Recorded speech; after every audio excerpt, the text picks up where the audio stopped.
Good evening, everyone, and away from the boats, progress is being made with the rest of the force. Now, this is a CV-90 120mm light tank, currently a prototype from the people that make the CV-90, which I think is BAE Systems now, having brought out whoever it was that made it before.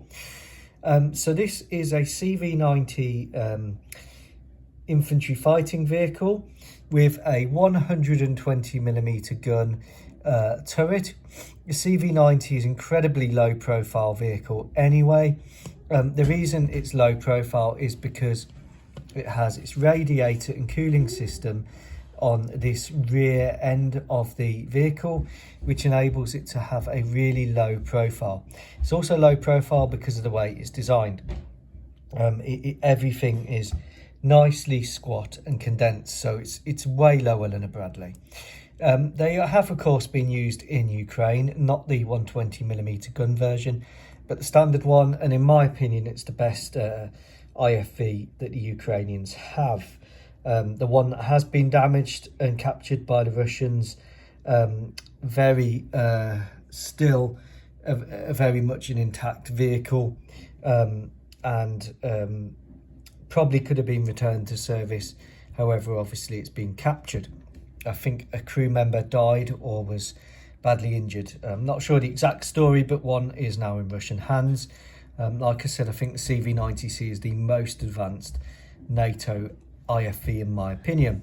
So why have I got this 120mm gun version? Well, I've been using the Japanese made Type 10 light tank as my recce tank for the MEF, for the air mobile forces, but that's 50 tons. This comes in at 40 tons. It's just within the extreme remits of the A400M, although I think you have to take some of the armour off to transport it, so you're probably better looking at a C-17 for transport. The good thing about this is it's standardised running gear with the rest of my CV-90s, which is my B company in each battle group. 3 battle groups make up the MEF, plus a close support unit and Company D providing support. When I looked at Company B, I said, well, the Type 10s, they're not standardised. You've got extra logistics requirements going on. Let's look at what is standardised. And the CV-90 hull here, the 120mm main gun version, has been made by this company, SS Models, and is available from China on AliExpress. Very good price for what you get. It's essentially a 3D printed model kit, not a complete one like the prints that are often done, but a proper model kit. So the running gear is separate, the wheels are separate, and it assembles really nicely. The turret is all one piece with the barrel just added on, and it has this really nice sensor on the top. Sensors here for like laser warning and stuff. These are your smoke grenades here, so it's quite a stealthy little design. And the idea of this is that it provides immediate fire support to Company B.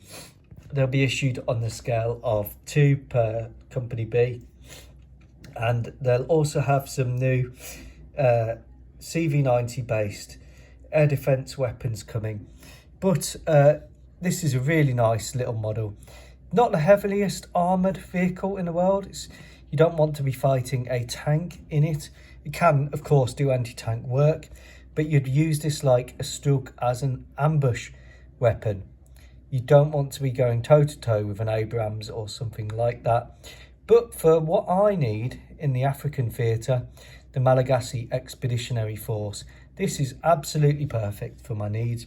Allows me to standardise the logistics of the CV-90, and it seems like a really good purchase. I've got one more to get for the 2 per Company B.